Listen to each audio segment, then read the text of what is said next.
See how much fun this group is?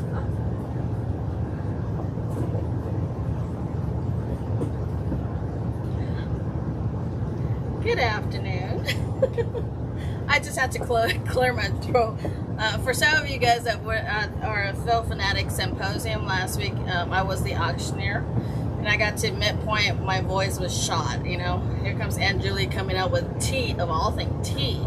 Hot tea when I'm on the road. But anyways, happy Saturday. My name is Jamie Fang. Welcome to our little podcast, which we enjoy thoroughly. Our director is giving me the look, so I guess I have to behave. Because so we caught the half a minute before everything was on. So your sticking tongue was out. My sticking tongue was out? Yes. That was our playful thing. We're going to have to cut that out for YouTube, okay? That's the way you started. This is how much fun we have in this group. That started the podcast. Because the director, I was like, director, do your director thing. And I'm like, he's like, whatever. I'm like, okay. Well, anyway, so today, what are we going to talk about? I wanted to talk about the symposium last week because we had a long day. We all got up at 7, but we made it work.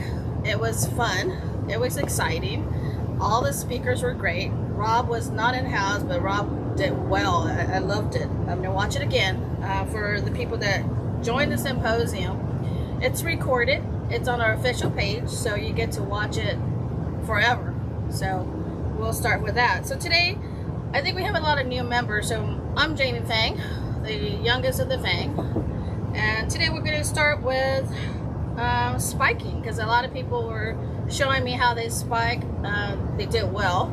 They were telling me that they were nervous about it. I said, don't worry about it, because through my 30 years, I made quite a bit of cut flower arrangement when I spike as well. So we'll start with that.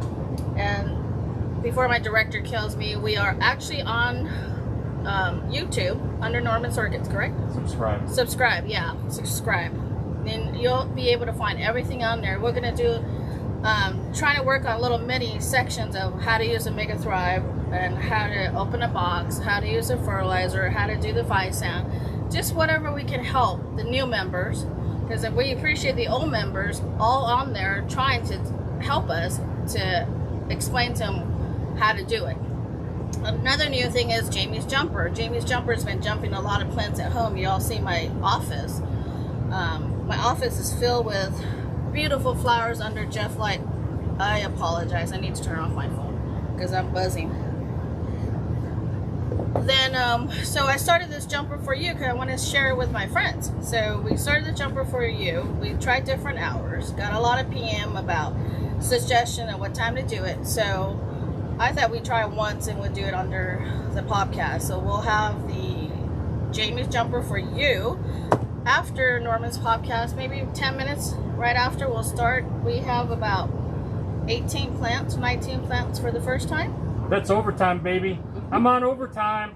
Woohoo! Overtime. OT. Overtime, I'm not getting paid. It's overtime of 0. Double 0. It's still overtime. All right, relax. We're having too much fun. So today we're gonna just start with spiking. My famous spiking. Whenever I don't have to use a shear, I don't. But the rare chance that I do, I have to use it. We already sterilized this, burn all this, so I'm not going to waste time and do it. Just so you know, we're changing shears, just like toothpick sacks. We change toothpicks. Anyway, so before you start, you always, Mr. Cameraman, can you not play with Hannah? We're going to clean up whatever before I cut a spike off. Here's some dead bamboo from the previous spike, so we're going to clean up everything. Then we're going to inspect the flower. You're obviously not going to spike with the flower going toward you, just like you're not going to put on your t-shirt with a tag in front of you. You're not going to wear that, so you always, when you put on your t-shirt, you always put the tag behind you. Same thing with the flower. I always try to make paraphrasing with something that we know. And we have Dorothy. Dorothy's here in-house, so it's great. So I'm talking to Dorothy because my camera people are not looking at me. Anyways, so you pick up your plant, you kind of clean it up. See what else? Here's the dead roots. This is the only time you're going to have so much contact with the plant. It's just clean everything up. The flower, away from you. So I'm trying to decide if I want to do wire, basket, or my wire gauges. I think this one we could do the wire gauges. It'll be fun. A lot of members made me do the wire gauges, so we now have them on for the .com. So it's A000173. I'm just gonna get it out there so I don't have a lot of question later, because I do read all the comments when the podcast is over. So I'm gonna grab a wire. Again, whenever you put anything into the pot, a wire, a bamboo, or a thicker wire, I usually squeeze a little bit, soften up the space. Then I kind of jiggle, make sure, because when you hit something, you're gonna feel it. So I jiggle, make sure I don't hit anything, a root system, that's what I'm trying to say. Then our wires are great, it's very flexible. This is a thin spike. It would not work on the standard white when the stem is so thick and heavy. The wire would not work, it'll just fall over. So I'm gonna hold the bottom. I'm gonna twirl.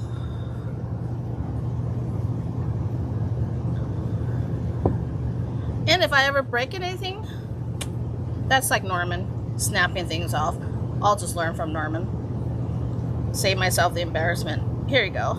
Then you see how when I was getting to the top, I kind of put a hand on the spike. How am I doing, Dorothy? Very good. Dorothy said I'm a natural. Anyway, hold this on the bottom because we want to support the stem. Your hand on the wire is always very loose. So I think we're there. And I'm just going to cut off a little bit extra. And here's the tricky part. When you actually tie this in, that's where you mostly snap the last two flower. Because you don't want the wire sticking out, because you don't want to look at it, you might poke yourself in the eye. So what I just did was just make a loop and went under. Okay, now we have a supporting wire, and it's beautiful. And if you want it a little bit taller, move the wire. Amazing, right?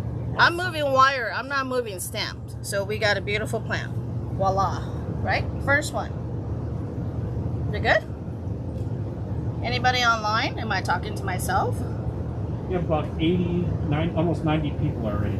Did you guys miss us? Because we did miss you guys. Even though we were doing our symposium, we kind of missed our routine of how easy it was not have to worry about Zoom, dropping our people. We had a couple Zoom moments, little something to wake up our heartbeat. So that's one. This is a jumper I took home this week. I just really love the purple in it. I brought this one to show you.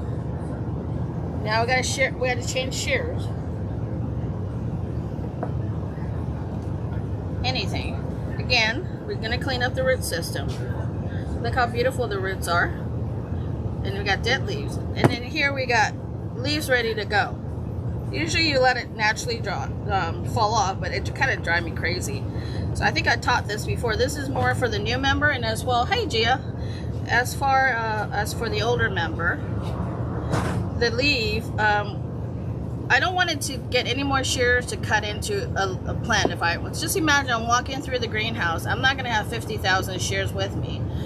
You want to clean the leaf off, because whenever you leave a leaf, an old flower, it might the bugs may come or it produces into bugs or rot into, a lot of times the leaf will rot into the old leaf, rot into the new leaf, and then when it gets wet it becomes damaging the new leaf. So what I do is pull the leaf in half and then tear. I taught this last week, or not last week, but when you tear, hold on to your base just like you don't want to tear off the flower, the whole plant. See, it's pretty clean, and then it did not involve any shears or any burners or anything. Can you imagine, we have gazillion plants in here. I don't have time to walk around with a blowtorch and then to burn everything. You know, I would have been fired already. Productivity is down, Jamie Fang. Here we go again. Gia, would you like to come over here for a minute? Gia just got back. She did not join the symposium because she was camping. She was out in the mountain having fun, but she did donate a plant to the auction, and we appreciate that. Gia, you got your mask on, so I'm safe from you. No, just kidding. So you're gonna just stand up here. I know I'm short. You hold the plant. on left hand, hold it because you don't want it to break it, right? Well, actually, I'm gonna do, sorry, here, tear that in half first. I skip a beat because I've been doing this so long. I could do, but I don't want you to stress out. Tear it more. We have somebody that's never done this here doing it, so never done it. So we all know how you feel. So you already tear it in half, right? Yeah. Now you hold the plant, one hand. Your right hand, tear the leaf, half of the leaf.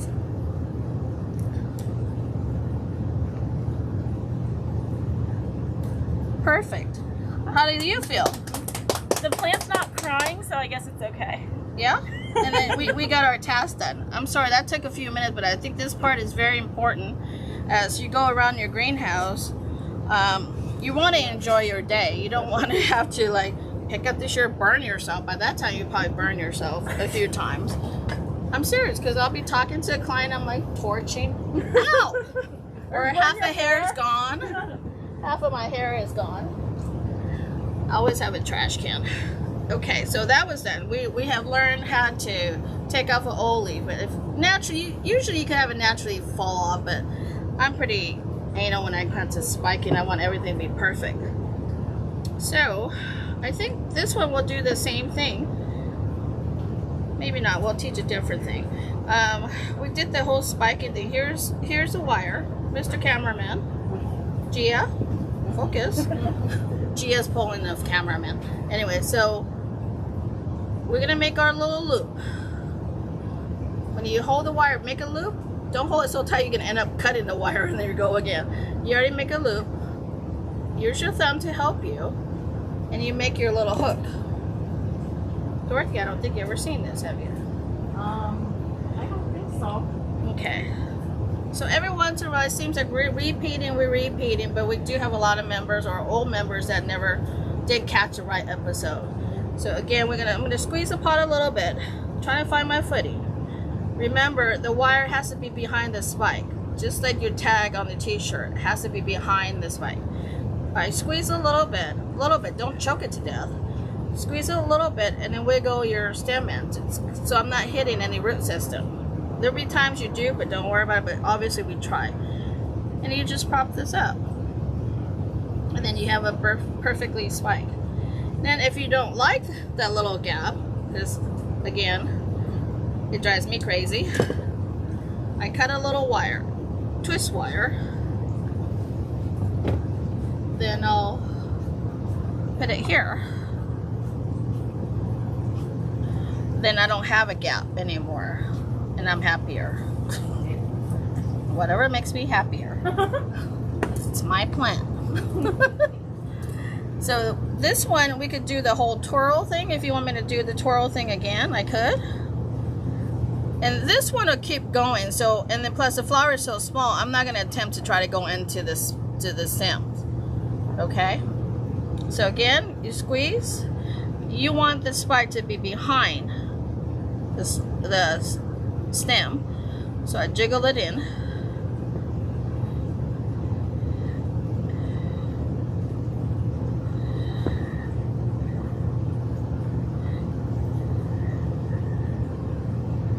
So getting a good wire is the key. Again, so I pulled it down. Hi, Mr. Fang. What are you doing? I'm spiking. Again, I know, but I think a few people didn't catch it, and the few member, I forgot who, did their spiking and they show it to me. It was pretty good. I'm impressed. So here we are. We got it both ways. We have one just twirl, and then one we did a spiking with a hook. Later on, I'm gonna change that to this because they'll drive me crazy. One, and the yin and the yang don't work for me. Okay, that's one. Wow, look like I'm going over again. So again, if the leaves bug you, here's a fresh blade. The blades usually cut off the plants. You know, these are natural. You know, when you guys receive a plant, please don't dissect it. There's a ding on the leaf. There's this. There's this. This is natural plant growing on a bench of 1,000, and they're crowded. If you get a plant that is not perfect like this, let it go. it will give you something more beautiful. And if I have to sit there, even I had a wholesale client, buys by the 100, but his expectation, because his clients is in Beverly Hills, everything has to be perfect. No problem. Your plant is going to be $10 more if I have to go through 3 people to inspect the plant. And he didn't mind, and that's fine. But if for growers, I'd rather get plants like these because it will give me these beautiful flowers. Here's a nice blade. If you use a blade when you cut, you're not going to have that much brown edging. If you use scissors, for sure, you're going to have that brown edging. So we always invest on these blades, which we throw out, and you cut the leaf. It looks perfect. You're not doing one of those and do this kind of thing I see everybody do. And for sure, it's like, hello, you cut me. You had a bad haircut. So here we are. We cut it into the shape of the leaf. Can you tell? No. Oh no, I just gave a top secret away. Oh my goodness. Good gracious, Norman's gonna fire me. Here we go. We got a trash can. This does not go into the trash can. What I usually do is tape the edging. Then I'll disperse it in there. If somebody go and grab something, they're gonna get it. And these cut really bad because I've done it. When Roger and I first got married, I cut myself and I go, hey, I cut myself with a blade. I'm not dying. Roger goes, come to the hospital. You need a tetanus shot. Oh. And that's when we first got married, when the love is all there. Roger's like shaking his head. He's like calling me every 10 minutes. You got to come in and get your tetanus shot. You know, you don't know where these blades been, you know. So, of course, right after work, I went with my dingling finger. No, I'm just kidding. Got my shot. So here's another leaf.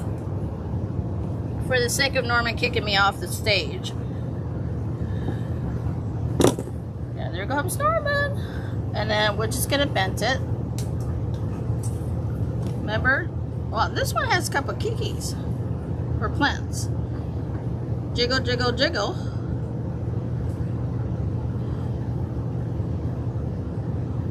Because I'm growing mine on the bookshelf, so I don't really have room for the spike to go like this, doing the split. And if you don't know how long to cut your wire, here's a good, put it against your pot. You see where your wire needs to go? So it's right here. Give it another little bit because you got to do the loop. Okay? Versus like, poke it in. Oh, too long. Take it out. Cut it. Poke it in again. Oh my God, I didn't cut enough. Let's take it out again. By that time, you probably went through 3 root system. You want my Phison? I wasn't sure if you wanted to say you wanted to put Phison on like that. Oh, that's Norman's department. Gotta give him something to say. These wires are great, so I'm just using my finger because I didn't bring the right tool. This one, actually, you gotta get that little tool. So this one is kind of weird. Do I go in front? No. I'm gonna go behind it. Because otherwise, and I'm gonna spike it closer. Remember, my bookshelf is small. Right? Someone's asking, do you know what gauge wire that is? I don't know. I can look. But it's available online. Yeah. It's right here. It's either 18 or 20 because I have 2 sizes. It's not on, that's not on the website. This is on the website. We just put it on last time. Not yet. Yeah, we did. A whole bunch of people bought them. Yeah? Ask Donna. Donna bought like 7. Dorothy bought some? Yeah. Dorothy shops online and pick up here. So the orders will be ready. For the local people, we don't just pull on the spot because we're pretty lazy on Saturday. That's our only like relaxing day. So you literally have to pull and make an order online and it will have everything ready. So Brian, do you think I should do this? This is a topiary thing I did for Brian. Like I said, every time I have to challenge myself. Because this is one, Brian, well, I did yours. This is one from here. Because the spike would be like this. What do you do with it? Can you stand up? And this plant is very dry. That's why the leaves are like this. After this, I'm gonna water it, soak it, because it's beyond dry. Again, here's a brand new blade. This is old, but I don't want to put something, this kind of leaf onto my bookshelf. Again, hold the leaf. The leaves are edging this way. You do one cut, right? And the other cut. Just the same shape as your plant. You could do it rounder if you want. It's like that's why, you know, all these plastic surgery, it depends if you get a good doctor. So this one, I'm gonna need help with a thicker wire to help me figure out what I'm doing. I don't even know what I'm doing. Usually I get to it and I'll figure it out. Plastic surgery. Plastic surgery. You mean enhancement? Enhancement, yeah. Okay. So you're gonna do the base. Spike the base, because you just need that anchor. If you're not anchor, your whole stem is not going to be able to support what you're trying to do. And this one, and it's, yeah, try to do this very carefully. This one is more limber, so I could do it to make it really straight. The other one, you may not, because it may just snap for you. So what am I really doing with this? I really don't know. So I think I'm going to do, like Brian, I did a topiary, right, for you? Yeah. Did a topiary? Can you explain what that is? Topiary is just when you have like a topiary ball. It's in a wire and it kind of loops around versus just a spike. I'm talking with my hands. You can't see me. Yeah, so I'm just doing a topiary. Like, you know, you've seen orchids now. They have the heart shape. They do the spike with a Valentine. You're going to get the heart shape. So they actually do this while the stem is kind of just still weak. But if you're really good at it, you could do it while they're spiky. But then unfortunately, the flowers will be all twirl upside down because they didn't bloom into that, right?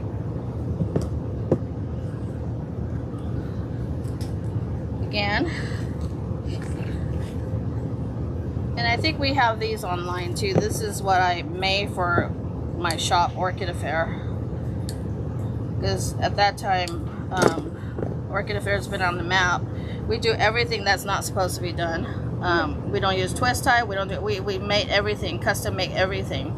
To survive in Hollywood, Beverly Hills, you got to be ahead of the trend. I remember I was hit up by a hotel in Vegas in the line of the Mirage and, you know, MGM and all that stuff to go in and do their high rollers suites. But of course I said, I'm only one person. I'm more valuable in my shop. I can't go and help you do your high roller, you know, because when I leave, I lose a lot of money. So I went in and taught their designer what to do. So don't forget, these are all flowers that might be coming, right? Or these is past, but anyways, but there's flowers coming. So instead of going laggy, I think I would just want to do this kind of thing. We call it the topiary, right? You could do round shape. If I really want to go, we could do the heart shape, but it's not Valentine. Crystal wants your apron. There's some of those online too, right? No. They're not online? The Fangs don't put everything on for sale. It's like... But you've offered them before. I did because people ask. Right. Yeah, Crystal, we could probably send you one, or, you know, we could do a jumper. This is our solution at the .com. They don't want to create a name. They don't want to create an item number. They don't want to open it up just for you to buy it and close it, because that's time. The jumper is always just ones or twos. So in order to create a number, it takes a lot of time. So I said, well, then let me do a jumper then. Mm-hmm. And then I do everything because Karen is just too busy.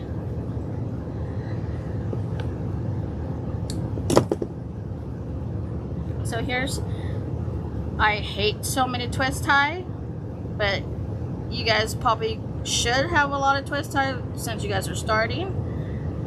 Okay, so now we got 2 or 3 people that want aprons. Okay. So. Can the people that wants apron private message me? There you go. Okay. because these apron is what I bought when I was Crystal in Asia. And also gay.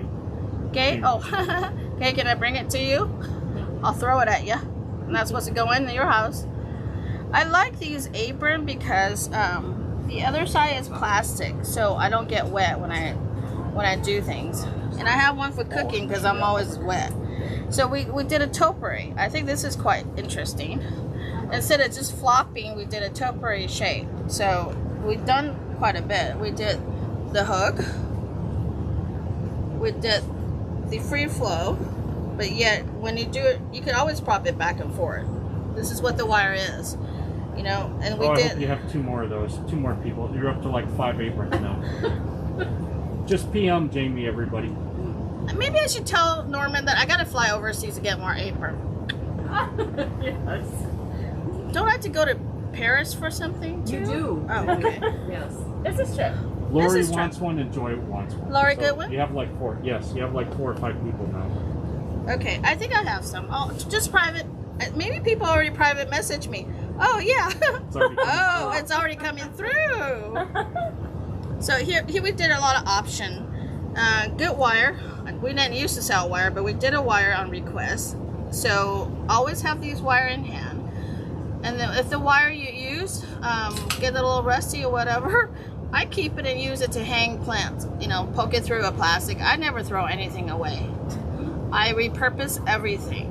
So don't throw your wire away and then go, oh, I ran out of wire. Use the wire because I grow the orchids on my orchid wall outside. So the wire that you use before, I just grab the pot, poke it through, and I use it as a hook. I'm not putting it into my plant. So don't throw anything away, okay? So this is what we've done today. And then Norman, it's still running around pulling stuff. So anyway, so thank you for supporting us in Phil Fanatic. The auction brought in $5,410. Thank you to Huntington Botanical Garden. What's the full name? Hey, Brandon, what is it, Huntington? Library, Art Museum, and Botanical Gardens. Okay, what Roger just said. And I love it. Gia's here all the time. Brendan's here every week. So we actually have a party every Saturday here in-house. And if Dorothy wanted to come in, you're more than welcome. It's at 4 on Cinco de Mayo, then it's a fiesta. And it's fiesta time. So thank you so much for joining us on Phil Fanatics. And we really appreciate it. Do you have the paper? The Cal Poly paper? Or did you put it back? Down where you want it? Yeah. Oh, can you introduce a new tradition in a second? Not yet. I got my paperwork today for the $50,000 endowment. We're going to talk about it after the podcast because there's a few things in there I like to change. Before we sign the dotted line, of course, the whole board had to approve. And then I'm working on the dollar amount to go in for the first endowment. I'm looking past $10,000, I'm proud to say. So we are doing what our mission statement, we're teaching by podcast, by doing the videos on our Phil Fanatic group. Here, Dorothy's email address is on there. This is proof that I'm working on it. Not that you guys don't believe me, but I'm so proud of it. This is within 4 months, we have a mission, we have an endowment that we're actually talking to the school. There's a 4-page letter that I made a whole bunch of scribbled notes that we have to talk to the board about. As soon as we sign the dotted line, I'm going to cut a check, have Kathy, our treasurer, which is fabulous, to cut a check for our endowment.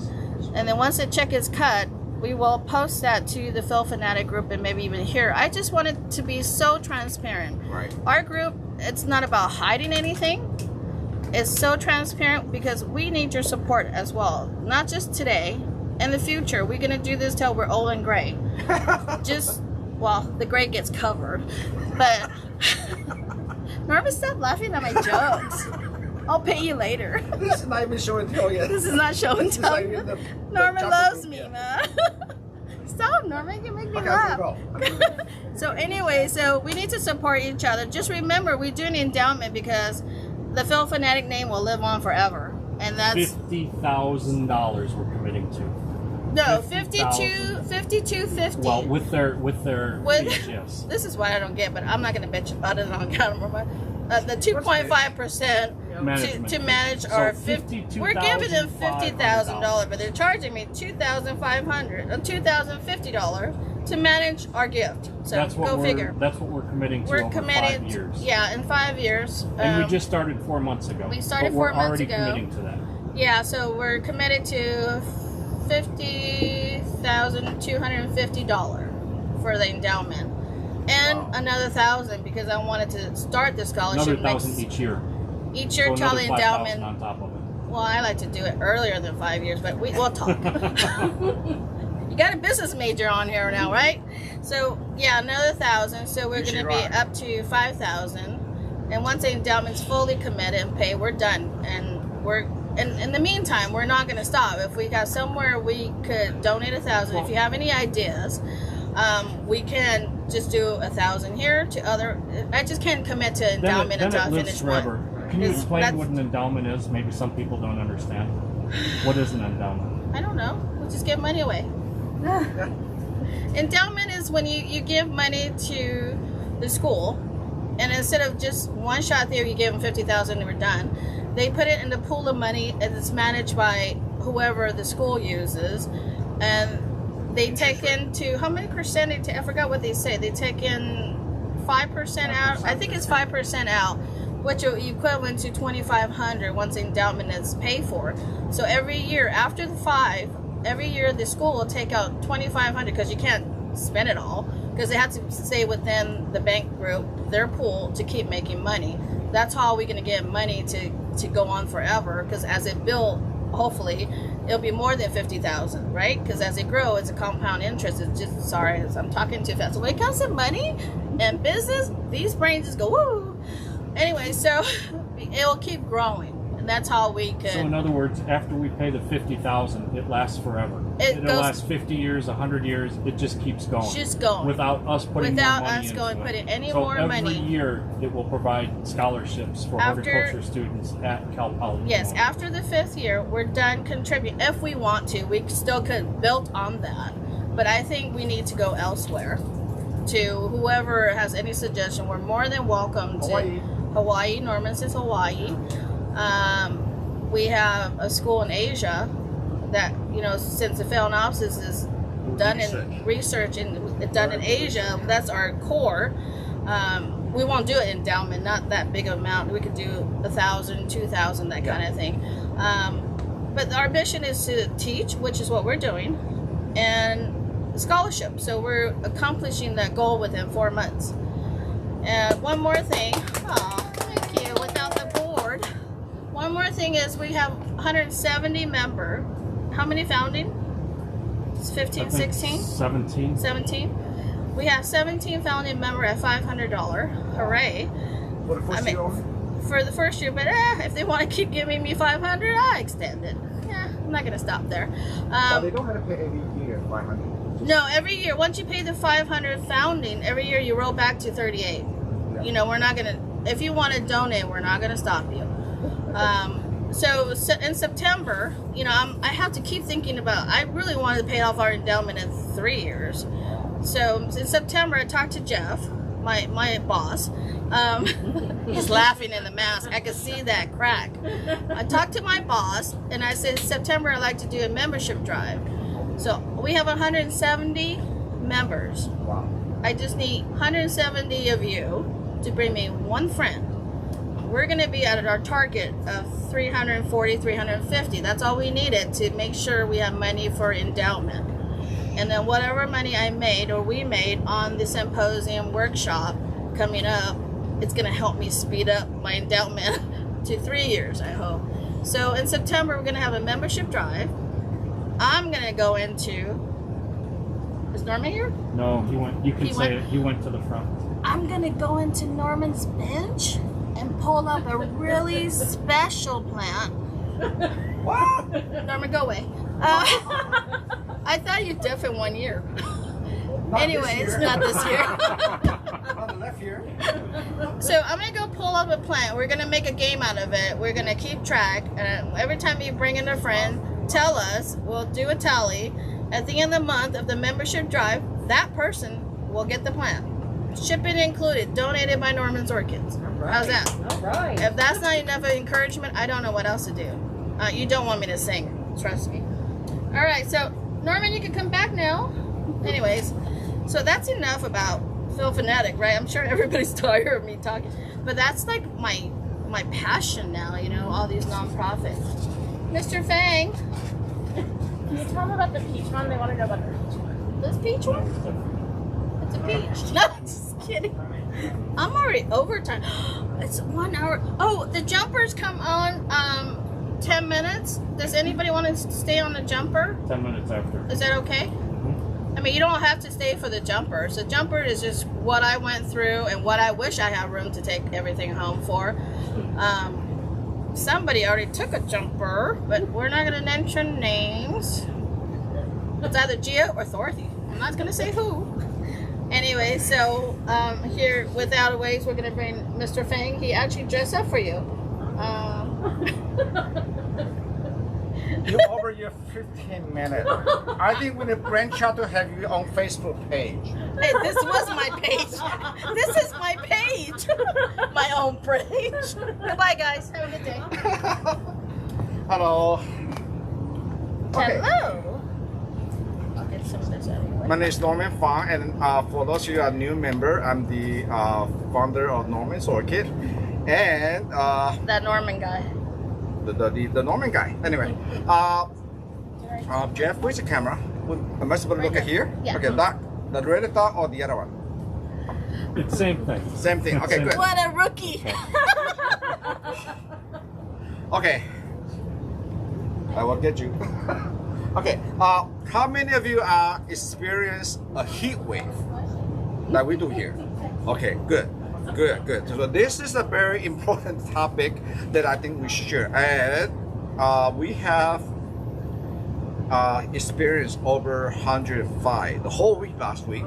And so in the greenhouse, even at the beginning of here, it's about 85 degrees. What happened is we use a fan and pan, almost a swarm cooler, and to cool the greenhouse. So outside air is dry, but the trouble is the water coming in from the underground. At 105 degrees outside, the water is about 80 degrees. So it's not really cool enough. You know, it had the moisture. So I'm going to tell you, because my background is in a lot of plant physiology. So I'm going to explain to you on the plant physiology point of view, what happened to the orchid. Well, not just orchid, a lot of ornamental with plant are under this kind of heat wave. So that will hopefully to tell you what to do and not to do at this kind of summer or especially heat wave. So I know we have a broad spectrum of viewer. We have East Coast, Northeast, West Coast, and Middle East. So I will try to cover everything, but there is no simple rule for everything. So please consider into your own growing environment. Everybody is very unique. In Florida, you know, South Florida, in Miami, it will be very different than Orlando or Jacksonville or Gainesville. Okay. Anyway, I'm going to start with the Paphiopedilum. Okay. A lot of the right here with this tray over here. Okay. Paphiopedilum. I'm going to start with Paphiopedilum. Paphiopedilum, or lady stepper, is one genus of orchid. It's actually very user-friendly, and technically, this is the only orchid that you can repot throughout the year, even in the middle of summer, especially is for the tropical type, like the Valentina or Paphiopedilum or the warm grower. So a lot of time, make sure by now. Well, this is all dry. I always like to use this torch. Make sure a lot of time when it's the dry out, as soon as it finished flower, cut them back. And for depending on the hybrid, this is the Neem one. So this have Miltoniopsis and Deltinalia. So one parent is a cool grower of Miltoniopsis. It does not have any new growth coming up. So once you cut them off, do not repot them. Just just leave it alone. As I said before, generally in plant physiology, if you don't see any new shoot coming up, new growth, especially the Paphiopedilum, do not repot. Another case would be like this one here. This is one of the Taiwanese favorite. This is Leucochilum by Tetrapod, okay? Now, this is on its second flower. This is flower back in March. So the plant has been flowering in March and the second flower. But I noticed if the plant actually have a new growth coming up, personally, what I would usually like to do is to cut off the second flower, because this second flower has been flowered about over 2 months already. And you have this new growth coming up here, it's waiting. So I will just cut off the spikes and use as a cut flower. The flower as a cut flower will last at least 2 or 3 weeks for you.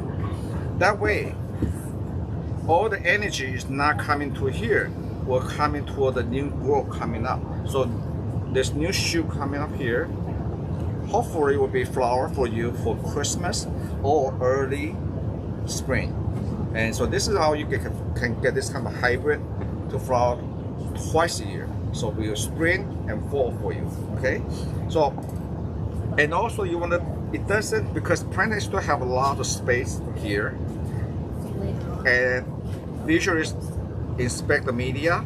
The media is not decomposed, so you don't even need to repot them. Just leave it alone, cut them up, and separate them. Okay. Now, a lot of times Phalaenopsis, we all know Phalaenopsis. Everybody has Phalaenopsis. Okay. I'm going to use some of this example here. Okay. A lot of time on the big Phalaenopsis, that you can do it.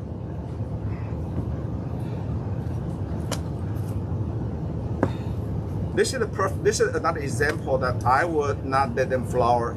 Then in theory, you can cut the spike off and get a secondary spike on this type, especially growing in the greenhouse or in the indoor. We have a cooling day temperature, but always look at the pot, the plant. Okay, the plant haven't been repotted for 2 years, and the potting media is kind of decomposed. You see a lot of the old root here. So this is the candidate. I would not let them flower again for the second time. So this is the one I would definitely. I know it's still in flower, but please do. Go ahead. And this is the type you want to cut it all the way down. Wow. I know. I'm gonna know as a Norman the Butcher. Okay, because the plant can root itself for a long time, but by doing so, you can actually give it the plant a break. But I will not repot it right away. Okay, you should put it aside. Do your feeding with normal organic food, and you make it dry in a 5 cent, the whole 9 yards. But you can only repot them when you see the new foliage coming up from here. So that way you can tell the plant physiology want to go into the vegetative stage. So by cutting them off, okay, now you have a cut flower. So you can actually save the plant from growing too long and overstretch the plant. So again, just put it aside and don't repot them.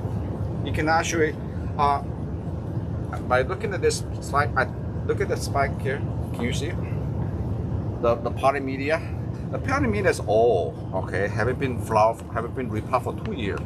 So this is the definite one that need to be repot, but I will still not repot yet because I'm gonna wait until the new shoot coming out, and that way that the plant is going to their next physiology stage of putting out new leaf. What's the longest you've been able to keep the Phalaenopsis? This particular one, it's been here for moss is about almost 2.5 years, 3 years. What's your oldest? Oldest can be about 3 years. But you have plants that are older. You have Phalaenopsis that are older than 3 years old, Yes, right? yes. What I'm saying is, what's the lifespan? Well, it really depends on the moss. This new moss that we carry right now, I'm very, very grateful that we found a company that work with us, and this actually is wonderful. If you can take a look at this, the moss. This it first go through hot water of 80 degree Celsius hot water, and then they rinse up with almost a very similar lightest version of the Corax, very light hydrogen. Another chemical that we use that ask them to sort of disinfect. So I think this kind of quality will last about minimum 3 years. If you redo it every 2 to 3 years, we can keep the plant alive for many years. Yeah, it really depends on plant to plant, because obviously if you let the plant dry out in between, if you let your moss constantly wet, never dry out, they're not going to last as long. Okay, I always like to let the moss. You see here, the moss is always dry from bottom up. So this is too wet to water. Okay, so this particular one, for example, is the one. Okay, we put it with the moss. Okay. So there's really no general rule. This is another good candidate that. No. That's okay. It's down the flower, so don't let them. Some people want it in the flower the second time, but I would just cut it all the way down. Okay, that's it. And the moss is still very fresh, so you don't need to repot it. Guess what? The plant is eager to put a new flower now. Now, what happens if you don't cut them off? Sometimes plant might put a new form of flower. Just one flower can dangle in there. No, just cut it off. Just that way. You cut the spike off, then the plant are going to what they call the vegetative stage. Okay, so all the plant energy is going to put up on the new leaf. Okay, so they're very important that the Phalaenopsis, you want to let them, especially if you live in Orange County or Seattle or coastal Oregon, your summer is going to be really cool, not hot. So the Phalaenopsis will keep blooming. Okay, so this is if a plant are very strong, you can let them do that. If a young plant like this, the miniature, you need to cut them off and give the plant a break. So that way you can have all summer long. You need to build another leaf. Okay, every time the more leaf, this is where the new spike is going to come in from. So they need to have that vegetative stage on Phalaenopsis. This is true for Vanda, any of the monocot. The more leaf, they will stay growing up, the more flower spike. Okay? If you take care of your plant, what's the oldest plant you have in the greenhouse? 35 years. I have plant. Remember, there's one Eric had to do a chainsaw to divide and see the Gigantea. That one is by 45 years. There was a gift from, remember, you can see from the previous podcast. Yeah, the orchid, one of the oldest Paphiopedilum is actually the Maldiite, originally made in Royal Horticultural Society at England, and that's been by division. I think Maldiite Magnificent, and that is being divided by division. That's been going on for over 100 years. Yes, orchid just like orchid are perennial. It's not that fancy, only 1 year. They are perennial. They live as long as we take care of it. And this is why it's very important that we donate a lot of the species of Phalaenopsis tree to the Huntington, because we need to make sure a lot of this is the botanical garden to have some of the species in their collection. So the jungle is getting less and less, and it's very important that we distribute the species, and that way, that's one way to also to preserve a species too. All right. So this is another perfect example. Okay. This is the one that. Okay. You get a lot of the mini. A lot of the miniature have a question in the background, so they have a tendency to. Yeah, you can tell the plant physiology. They are tired of it. They are turning yellow. This one here. Okay, I want to make you happy. The plant is strong, so I'm gonna just go and I am gonna let this one here to flower the second time. You see here? So if the plant is strong, because it's also older than the other one. Okay, so versus this one only 3 leaves. This one have 6 leaves. Okay, it's a miniature. So the plant itself is strong enough. And then we have a very good diet with the orchid fertilizer and mega dry. So it can support the secondary spike and a leaf at the same time. Okay, so it's case by case. So you have to look at and communicate with your plant, and it makes sense. Okay. Here's another one. Should I cut him off? Oh yeah. Yeah, you have to cut him off. You know what? Because the plant is so tired. It actually is. So you want to actually cut this off. And this is another candidate. I'm going to put it aside, and maybe another week or so, ready for repotting, because it got a new foliage coming out. Okay, by cutting leaf off early, okay. So this is the time, summertime. You might not have many flower, so this is what we do is summer cleaning. Just cut off all the old spike. And then you want to cut off some of this old scale or the old sheet here, so that way they cannot hide any mini bud or any insect in their wing. Okay. How about this one? Cut or not cut? Cut. Good. Why? Well, look at this. Okay. It's not disease. When you see the leaf like this, it's not disease because the plant is all the tired, because the polymania is all. You can see some of the older leaf here, and then this is the one you don't want to let them flower again for the secondary. And I would just again every tool, and oh good, you see here. Oh, sometimes I get a lot of tools. That way you can tool frame one, and then cool off.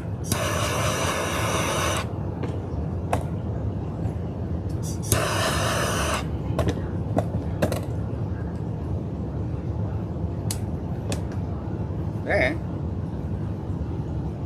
I'm gonna give it to Brian so he can have a cut flower for his house. Okay. What about this one? No. Cut? No cut? No. Okay, good. No, definitely not cut. Why? Sequential? Yes. What's your name?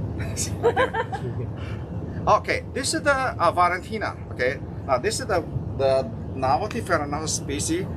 They love heat. This is the type that will keep flowering all summer long, and they have been flowering since April. Okay, so all years when you come to this kind of stuff, beautiful. Look at it. I let the foliage, the moss is dry, and it's actually ready to water tomorrow. Can you wait it? In the bucket. Gil, come here. Tell me about the. Is it light? Is it heavy? It's pretty light. Yeah, good. So, what happens is if it's wet, they're gonna be like this. Feel the weight. What's the difference? Much heavier. Okay, so would you water this one this week? No. Okay. You definitely need to water this one this week. Okay. So you also notice that when I let the plant drier, especially Valentina, the Valentina has a species called Coniferae from Thailand. It's almost that's a species I call it. One of the podcast I refer them as a succulent or Phalaenopsis species. They love the heat, and the leaf is thick. So if you let the plant dry a bit, make sure they are at least half is dry. When they dry, the color of the moss turns lighter color. Okay, so all you have to do on this type, just make sure. Sometimes they have mildew. You can wash them off. Later, you can mix them with Phalaenopsis or clean them and do a kind of dressing up. Perfect. Okay. I have a question. In terms of the spikes, it's sequential. Mm-hmm. I guess it'll continue to grow longer and longer Yes. and longer. It just Yeah. For this one, for example, this is the one from 3 years ago. This is the oldest one, and they can be on for about 5-6 years. Or when they like it, the spike will be green, and you can do a temporary. Better not get too long. Mm-hmm. Yeah, but that's one nice thing about the Valentina. Okay, and so this is the one that we cut off earlier. So you all spike. You do want to do some house cleaning. Okay, and then put them away. Okay, so this is on the front. So this is on the Phalaenopsis, and here's another sequential. Okay.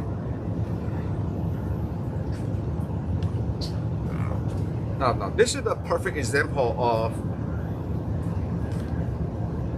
sequential, but I'm not going to repot it. You notice the leaf kind of dripping, and the leaf or the color is not as vibrant, and the potting media is kind of old. So this is a candidate that I would do a repotting later on in the fall, but not right now. Okay, so right now all you have to do is just make sure they're dirty water and check the leaf. Okay. So this is pretty much summertime. It's not as everybody is not going anywhere on vacation. A good time to do an inventory of your collection and cross separate. Okay, this is the one of the candidate. Okay, this one I need to repot it in the fall when the wood will cool off. I will explain why not to do a lot of repotting this time of the year.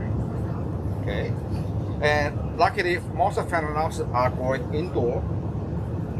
So it'll be okay. Here's another one. Right? Okay. Alright, so this is a Phalaenopsis species called Sturderiana. I don't need to repot them, but this is also when you see some in old leaves yellowy, don't worry. This is part of the senescence. Okay. Young leaf, new leaf coming up, the old one will drop off. And a lot of time, if you see this like this, don't worry. This is part of the senescence. I am the one that don't believe that they just let them die back naturally. Okay. So. Which part? No, you don't want to cut them off. Yeah. Okay. Sometimes people, if you want, you can actually separate them, but that will create a wound, and you don't want to do that because this is very hot, warm day and warm night. If you have a very pull back, you're gonna create a very torch, a wound on this. So this yellow here, it might have a little bit of fungi infection. The more I look at it, if sometimes the water stay here. Okay, so don't worry. This is the time that make sure you use 5 cents once a month. But if you're in Florida, Okay, I know it's really hot. You get a lot of rain. If you've been have a continued rain for over 7 days, okay, as the minute the weather clear up, I know as a preventative, we do fire sun once a month. But if you're in Florida or the Gulf Coast, very hot and humid, you have a 7 day of raining. The minute that the weather stop, there can be a lot of fungi in the air. So that's when you spray, you fight it right away. Don't wait until another 1 month. Okay, that's when you're gonna hit them as a preventative. Okay. Now, right. Can you take this away? All right, thank you.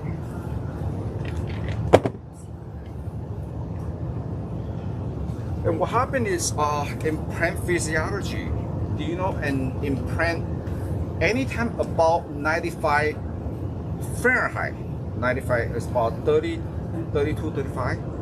What happened with the orchid? Do you know what happened with the orchid internally in physiology? The plant will shut down. All the stoma, all the skin, they will shut down. They will not do any growing at all. So this is why you don't want to do any potting. So for example, a lot of time, this is the Miltoniopsis. And Miltoniopsis just found the flower. Okay, we just finished the flower.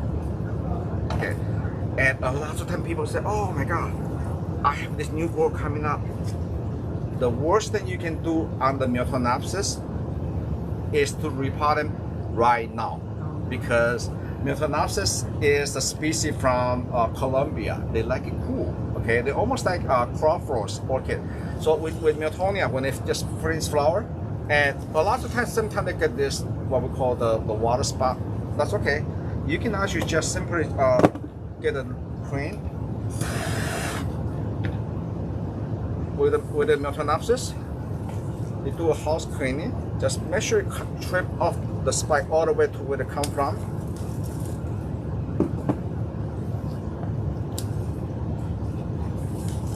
Can you look at this? See here? It's got another spike coming. Okay, so you just want to cut off all this old spike. And a lot of times, this old backbone here, this is truly unseeded. This here, they got some fungi spot. It's okay. Just I call this getting a haircut. So because they're gonna die off, and they do have the fungi spot. So cut them off. Any of the, you see his trim here, it's okay. I always cut it 2 inch below the spot. Okay, and the Miltoniopsis, genetically, this is the way the shape, the leaf, the water tend to stay inside. Okay, so do not repot it. Do not repot it. Just leave it alone.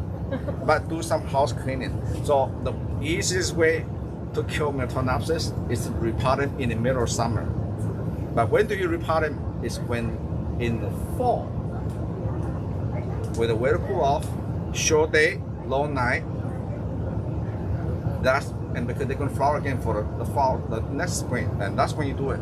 So they actually reverse. Okay, summertime on the Miltoniopsis is their what I call dormant season. They are taking their vacation break or the union break, and it's okay to do that. This is not a massage for them. Okay, so this is another one. It's very crowded, but you do not want to repot them. Basically, it got some older leaf, and I usually just, you can break it. Crying. The reason I want to break it on the Miltoniopsis, now very different than Phalaenopsis, because if I don't break it, because they could cut up water, and then this new growth might rot it. So I want to make sure all this yellow leaf is break away, and then because tomorrow is our Phalaenopsis day, so everything will be got disinfested. Okay. And then just do a haircut, trimming, and then this is the candidate. I would repot him maybe this coming fall. This when about November, maybe to a 5-inch pot in the fine mix, and get ready for next spring. So this is our Miltoniopsis. And for your mounted Cattleya, for example, look at this. This is the one of Eric mounted. This is one of his symposium talk.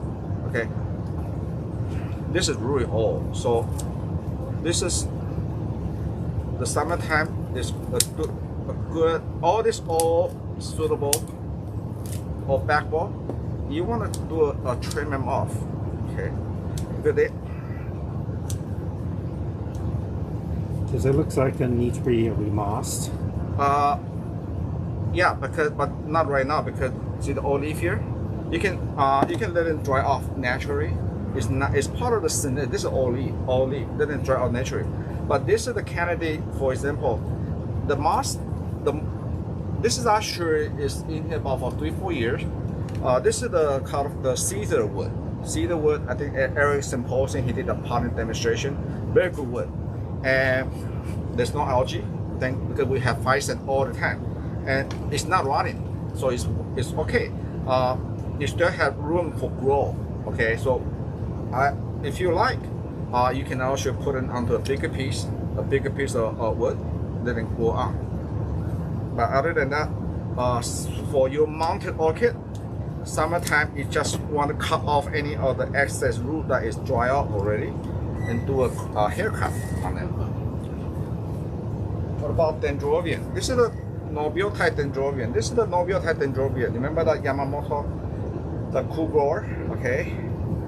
Now, this is the time that it's actually all your keiki have a root now, big enough. It's actually okay. You don't even need to cut it. You just twist it. And then you have keiki coming up, and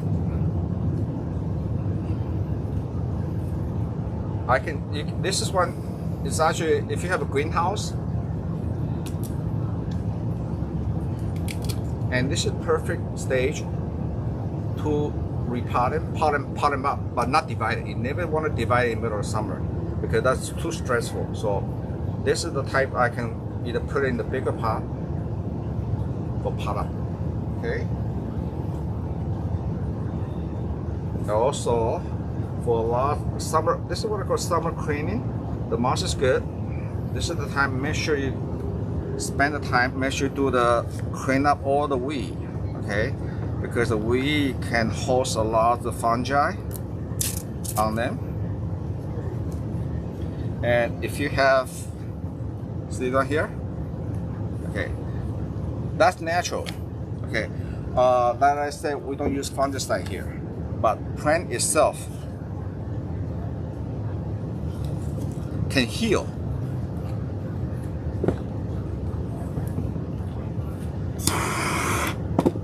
Why is it dark on one side? Yeah, this right here. Here's a little bit fungal infection. This is the point of entry. You see here? This is where the point of entry from here. But like I say, we don't use fungicide here, but we use a physant. But plant can heal. They actually isolated it, but they're not rotting. So what you can do right now is just cut them off.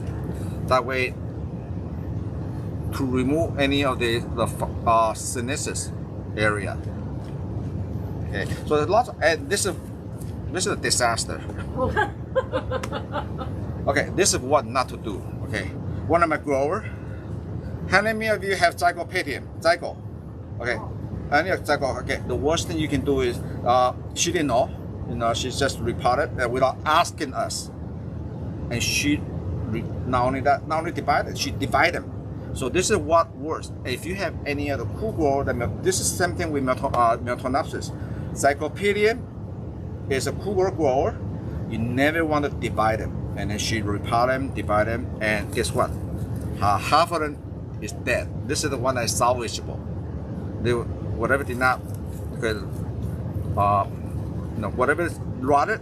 So one is salvageable. You just cut off all this dead stuff. And you notice that I also keep them very dry. The worst thing you can do right now, after so much stress, is to water it. So the next step is I want to make sure I spray them with make up dry. This is where the only thing that can perk them up is the make up dry. Do not feed them because they don't have new root to pick up any of the nutrient. So when you divide orchid, it's okay when you divide orchid or freshly repotted orchid, the root are stressed, so they don't have, unless they have a fresh root, what you feed them, they're not going to be able to use it. But you do want to keep up with the make up dry to help them to sort of recover after the surgery faster. And how about Laelia insect? How many grow Laelia insect? A lot of Cattleya species very popular here. This is the time you do not want to repot your Laelia insect. Okay, why? Because most of the time they are spiking right now. They are setting their spike. But for some reason they are too early. Okay, so. Oh no. So what? There are some of you are new. Their way of to delay the spike. Okay. Well, I don't like the way that this one. It's too early because the plant, see, they go two way. They should be like this. They should be the two. So this is the actually premature spike. I'm gonna cut them off. So this will be Christmas, but that's okay. By cutting back on them will be, hopefully the next spike will be stronger. And that I want the station for the next one coming from here will be for March. But look at on this side here. So the bulb that you cut off will be the nutrients for Yeah, the next one. all the nutrient from the spike will be coming for the next grow. Okay, but that's okay because on the other side I have a new shoot coming out right here, and this will be good for Christmas. Okay, so now I'm gonna have this one for Christmas. And the next one coming up, after I cut it, they're gonna have a new shoot coming out, and that'll be for next March, April, maybe possible Mother's Day. So that way you can actually delay or promote, okay? And I can always cut this off too. Anyway, okay. So here's another perfect example. Okay. If you see the Cattleya getting old,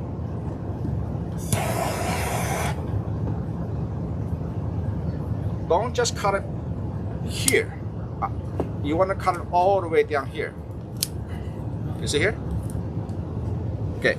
If you only cut the flower and leave this pouch here, and this part is going to collect water. And if they have water in there, they might have fungi and they might go rotted, or insect might go in there. So you cut all the way to the base of your Cattleya. Okay, as clean as possible. That way you don't have area for them to have scale or insect to stay here. And then again, because I usually and what do we?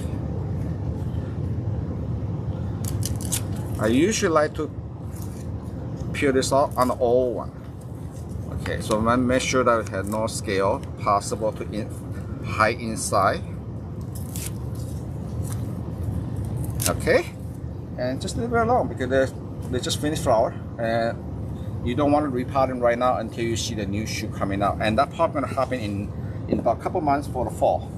Okay, how are we doing so far? The do and don't.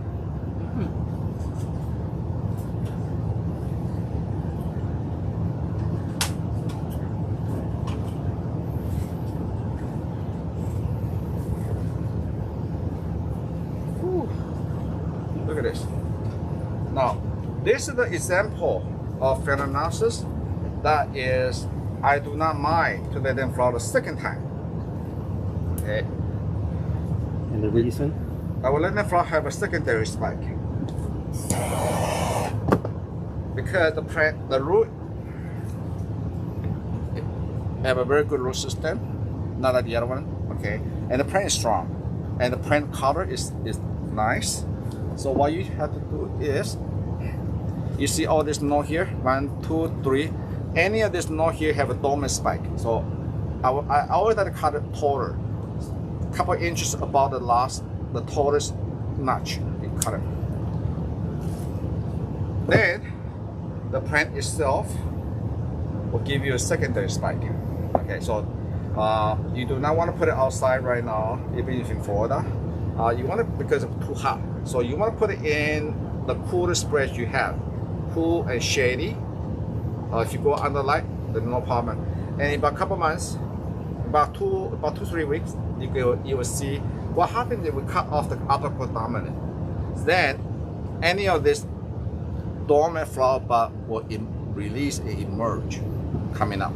Okay, and so this is the perfect example of letting flower the second time. Okay. Botaphyllum. A lot of you grow Botaphyllum, right? This one here. Okay. Botaphyllum. A lot of you have a new leaf coming up. It's healthy, very good.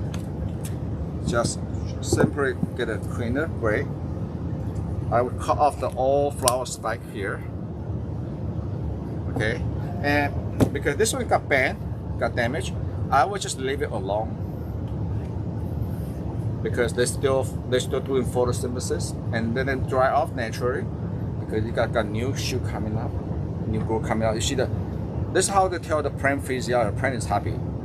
I didn't wax them.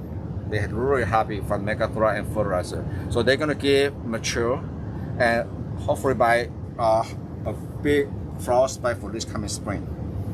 Okay. Anyone tell me what species this? Wow. Tetrapod. Okay. Again, this is what you do on Tetrapod when they got all. Some of the Tetrapods are later bloomer, and this is the Tetrapods are getting ready. Look at this. This is the new flower spike. It's getting ready. That's the fun about Tetrapod. This is one of my oldest Tetrapods I use for breeding. The plant itself is about 15 years old, and that's what they get. And it's that when they flower in about I purposely delayed this one here because I put it in a warm area, warm day and warm night in the springtime, because I wanted to let them flower later on for the springtime, so I can make the hybrid with some of the spring blooming species. That way I can make crosses. So I do it by putting them in the warm day and warm night, so they will start or delay them. Now I put them out of that greenhouse to the regular cooler house, and they are getting ready to flower. And then boom, when they flower, it'll probably be in bloom by Christmas time. And that way I will have some of the plant. I'm gonna have Brian busy making crosses with some of the spring blooming equestris or spring blooming species, Shuriana, that flower in springtime. Because otherwise, Tetrapods usually flower in the middle of late summer to fall, and then you don't have a chance to breed with some of the spring bloomer species. All right, so just leave it alone. Look at the plant is putting a new leaf after. Right? What about Dendrobium? Okay, this is the Dendrobium Jaho Delight. This is not the Dendrobium Phalaenopsis. This is the new type of Dendrobium. It's very popular. Basically, just don't repot it because they can rebloom from the old spike, and they got a new spike coming up for the fall. Okay, and this is actually one thing I want to mention. The reason I show this one here, this is actually go outdoor in Southern California in a shaded house, and it's part of the experiment. This is not in the greenhouse. This one is actually flower outside. I put it outside since February, so they experienced 105 and still manage to have flower. And the trick is they go through what we call all this, have the mega dry treatment. And the mega dry actually will help the plant to be more heat tolerant, more tolerant heat. So I personally, I was surprised myself because this one have the pollen parent is Dendrobium toponensis giganteum, and that's a pool grower. Okay, I never put it outside or dare to put it outside in the heat like this. But this is part of the heat stress experiment for the mega dry. Not only they sustain the heat, I did not see any, well, there's some sunburn. This is for heat stress, but make the plant stronger. They also have flower. Look at the size of flower. This is the one that if add, I saw, now you know it is Dendrobium Java Delight is very heat tolerant.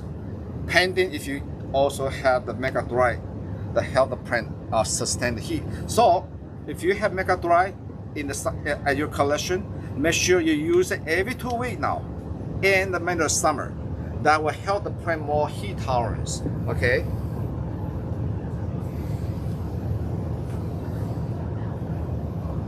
And I think that's about it right now. So you really enjoy the summer.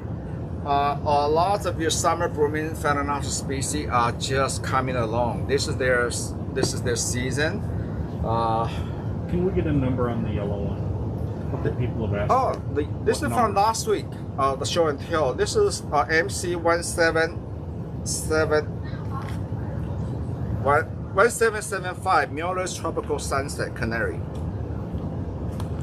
And we still have this. I love this one. This is the best type of a lot of the summer blooming equestria in the background, and also have Emboleensis. So this is the crossover and pretty nice for the cute one. Okay, how are we doing? I think that's about it for today's lecture on the summer do and tell. So pretty much, I want to sum this up. What happened with the orchid, the plant physiology internally, when it's up about 95 degrees, the plant shut down. The plant don't do any more growing. Okay, so this what you do. You don't want to make sure you don't. If you don't have to repot them, do not do it repotting unless you grow it in the greenhouse or in the area like in Pacific Northwest in Seattle. They have very cool summer that your day temperature is below 85 degrees. Okay, or you put it in you grow it in an air conditioned indoor as a house plant. But if you live in Florida, do not do it. That's the worst thing you can do is to repot or divide your orchid. Okay, I don't even do it myself. You know, even in my greenhouse, because the other day in here, when we have 108, it's actually about 95 in here, and so that's the worst thing. But and another thing you don't want to do is, how many of you use neem oil? Okay, neem oil is nice, natural fungicide, but neem oil, if you want to do it, very cautious in the summertime because it will burn the plant. So if you want to use neem oil, if you don't have to use it, don't use it. If you have to use it, indoors that's fine, but you make sure you do it early in the morning where the temperature is cool, below 75 degrees. Okay, then that way, and also leaf need to be dry before 12 o'clock. Otherwise, if the oil stay on the leaf and with the sunshine coming through, they will definitely gonna burn the plant. Okay, and other than that, keep up with your water schedule. You know, in California, outdoor stuff right now, we water every other day. Even sometimes, even if they're in the moss, just like the Dendrobium Java Delight, even they're still in the moss. The moss will dry in the outdoor this type of weather. Okay, the dry out about 7 days. But every 2 hours, Monday, Wednesday, and Friday, and Sunday, we always miss the leaf. Sometimes you can barely miss the leaf. It's actually miss the leaf will cool the plant, and that's okay because they actually enjoy missing the leaf. It will increase the humidity around area, or a lot of time just wet the floor of your growing area. Now, if you are in the tropical area in Florida, make sure you have a fan, 24 hours. 24 hours. Especially if you're under the gutter, okay? It's somehow under the gutter and you put a lot of plant close together. Put an extra fan, 1 or 2, okay? So the east side will hit in the west side, the west side hit in the west side, so they have an air exchange or airflow on them. Okay. Any question? They want to know about show and tell. Are you doing show and tell? Okay. Okay, that's the Brian job. Can we see the peach one too? Which one? A couple people asked about the peach one. This is kumquat. This is the ox kumquat. Which question? No, they just wanted to know what it is. Oh, this is the kumquat. God, this been. And remember this one? It's still all going up. How many Like weeks 3 now? months ago? That's a long time. At least 3 months ago? Yep. There's probably This is show off. Oh. Should I cut it?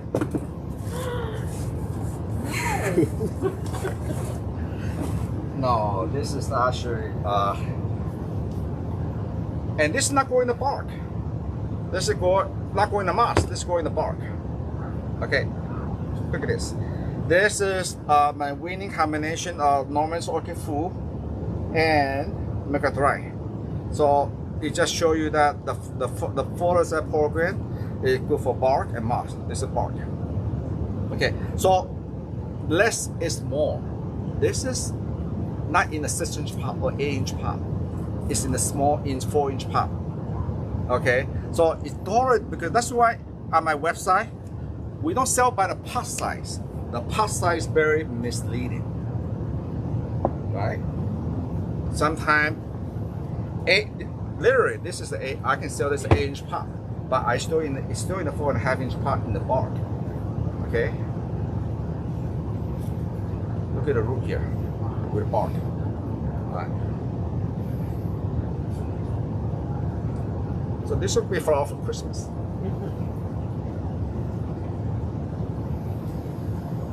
What? Show and tell.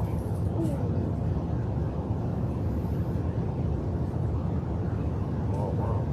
We'll do this next week. Huh? Show and tell. We'll put it over there. Okay, show and tell. Some of you have this already. I want to show this again. The Fragrant. Both of these are fragrance. Okay, mini. This is the MC1778 Pinot Cherries. Now this have Sharia in the background. Okay, so this is the stage when you order them, and this puffy stage right now. Okay, so it's half Shuriana, beautiful Sharia. It's a Merichrome.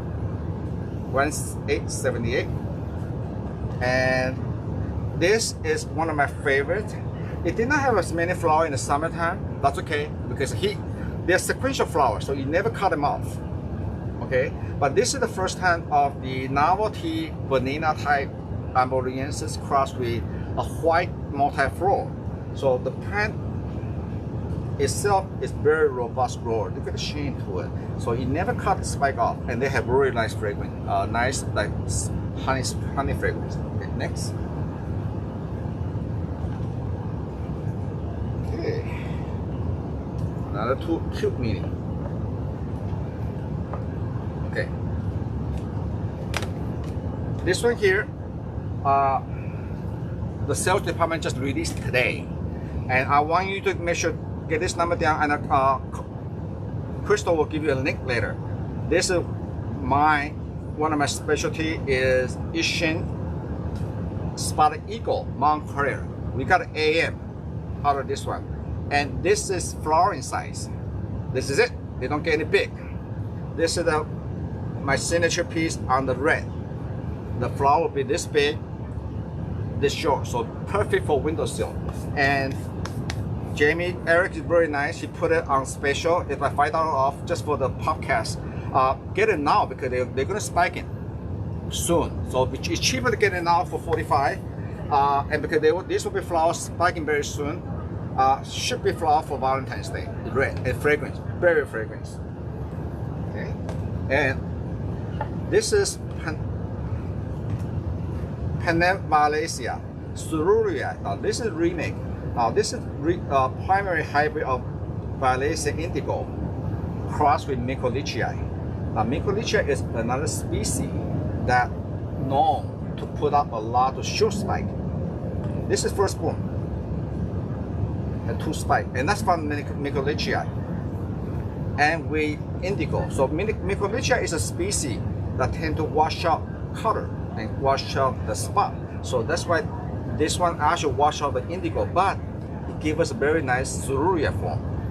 And I don't have too many, so if you like this, if you don't have this one yet, get it. I think I have less than 25. But look at the first one have 2 spike already, and then you never need to cut out the flower spike. They just keep blooming, all right? And they're very fragrant too. Thanks. Okay. Who wants to see the Voodoo? I do. You do? Okay. I do Voodoo. You do Voodoo? I do Voodoo. All right. This is what everybody's waiting for, and this is the Voodoo. And I don't want to release too early because it was small when I get it. But the Voodoo is a very nice cultivar Voodoo. This is the true pollen parent. This is parent Voodoo pollen parent. It's a very famous miniature. And the pup parent, I don't have the exact pup parent, but pup parent is very similar to this type. It's a Harlequin. So when they did is when they put it together. Turn that a little bit. Yeah, there you go. Okay. Yeah, it's not released yet. MC512. Okay. As soon as I okay, can you tell Eric to release this one right now? The Voodoo? Yeah. Okay. You should have done it at 1 o'clock. Anyway, so it's a miniature, and it's a for this type of miniature, Voodoo is 1 in 1,000.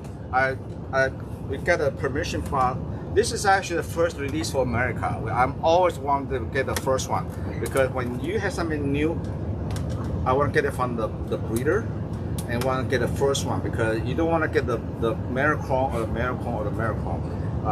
One thing I noticed, I like the leaf. The leaf is very nice, purple. So the Voodoo itself, this is about another year minimum. It's a seeding site, but this is a seeding site is for almost 2 years.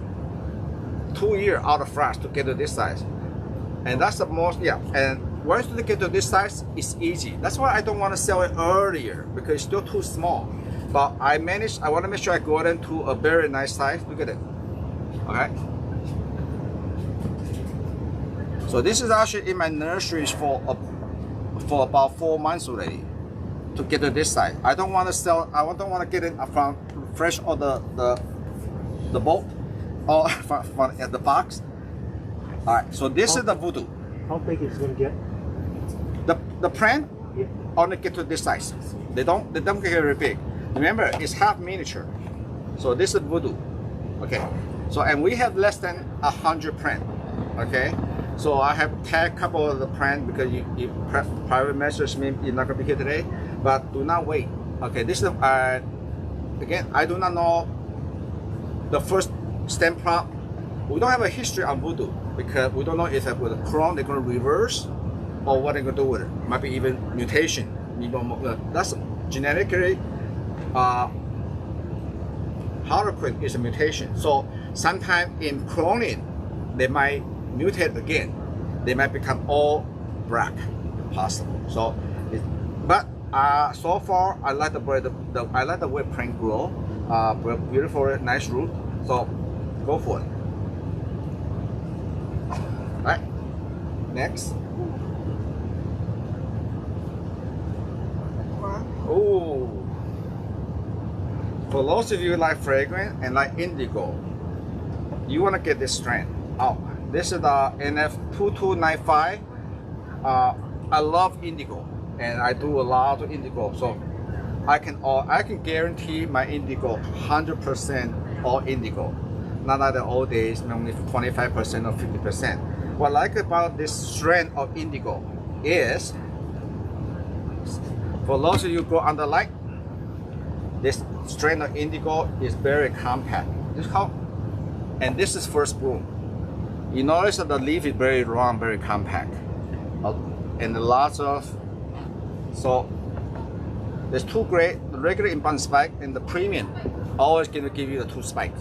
Okay, so look how pretty the leaf. It's very compact, and because it's so compact, you can actually very good for later on for mountain. Okay, so if you like fragrant for indigo, and this is not bad on indigo. Remember now, this is the middle of summer, really hot. It was 95 degrees, and I still can get this much indigo. As the weather cool off, they keep blooming. You see here? They keep blooming here. They keep flower. As the weather cool off, the color get even darker. Okay, so if you don't have this one, this is the one to get.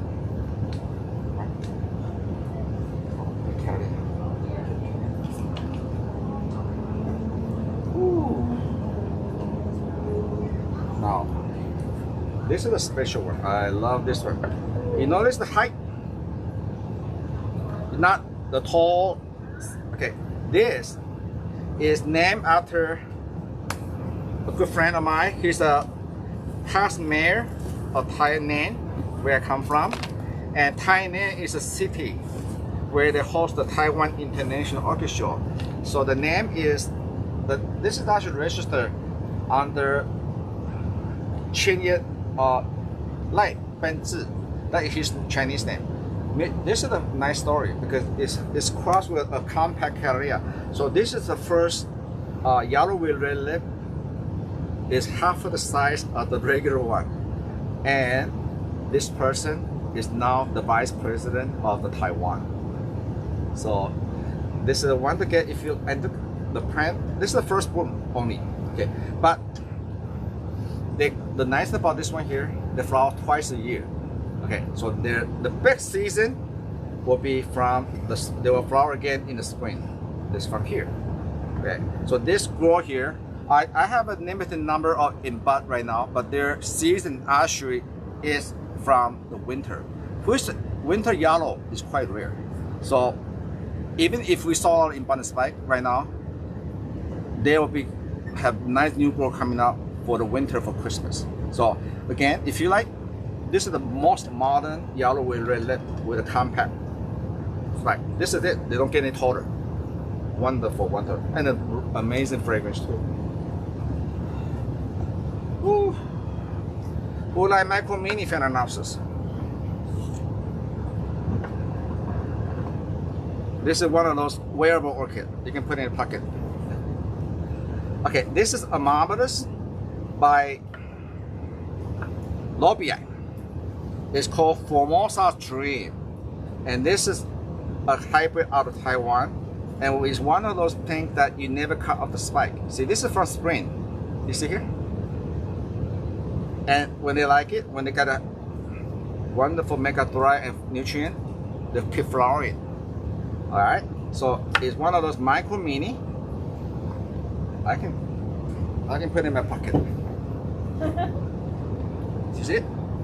This is what we call a wearable orchid, and it got a beautiful leaf. Okay, alrighty. And this is just the release.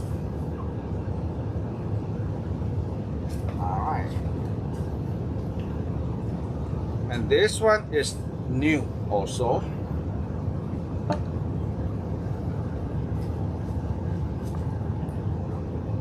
You see this one here?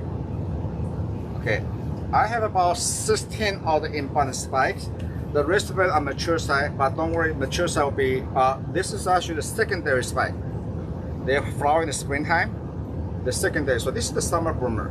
So summer bloomer did not give you as many flowers, but this is probably the best. The big foot. It's wonderful, wonderful color. Look at the color on this. And the cut flower, this has been cut for about 2 weeks already. it lasts as a cut flower and very thick stem. All right, so it's actually from my good friend called, he's a Liulin orchid. Liulin is called Liulin Majorlit. Mr. Huang of Liulin Orchid, he's the judging chair of the Taiwan Orchid Breeder Association, and he has over 30 years of experience, and he really knows what he's doing. All right, thank you. And so only about 16 are in bud spike, and the rest will be mature size. And they last as a cut flower. This has been on for about over 2 weeks.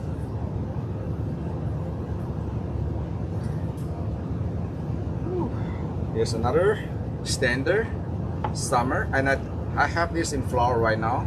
Now this one here is your, can you smell it? It's really strong.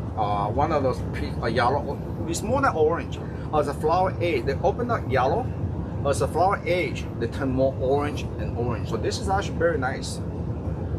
See it? Okay. Okay. For Xinfang Golden Jam. Okay. And now, ooh. Okay. The watermelon. Okay. This is the first release. Look how many suitable. It is very ornamental and a very free flowering. You see here? The leaf also have variegated also. And this is out of Japan, and I from what I understand is the Japanese, they usually sell it by the bowl. It takes a long time. You cannot teach your culture then, because they had to propagate bowl by bowl. So they had to build an inventory of 10 years to build that many plants. So then they released to us. And instead of now you don't have to pay, like 20 years ago, you pay by the bowl. Now we sell you by the whole plant. All right? The Macedonia watermelon. Look how pretty the leaf. Good for, and it's not like the other Macedonia. It have always had a big suitable. And go upright a little bit. Good for underlight or windowsill. Now this is the must-have. This is Tetrapod Christina C1. Now this is the one we sell in the premium size. This is the one that Brian has. I think he bought it from me 2 years ago, right, Brian? Brian? 2 years ago, and it's in my Tetrapod talk. In 2 years, still in his original pot, he got a lot of bright light. And look how many spikes. And the one we sell in the premium, they have at least 2 spikes. Okay, beautiful, beautiful plant. And the Tetrapod have a tendency to go this way on the leaf too. So the wonderful root system, and they have the dark shining leaf. And so this, if you like Tetrapods, this is the must-have species to have. All right. Anything else? Okay. Oh, that's it, right? Surprise! This is the, we saw a lot of this last time. Okay, this is the new for mountain basket, and you can also connect it together. But this is the new one, the same price. It's actually bigger and deeper, so it's easier for you to do moss or potting media. And for miniature of Phalaenopsis, the Dendrobium or keiki, you can put it in here. Or just one Phalaenopsis of the miniature species equation, put it here, and just put moss here. And it's good for mountain. And Phyton. Okay, Phyton is an essential tool. I know in the winter, summertime, you get a lot of bacteria rotting.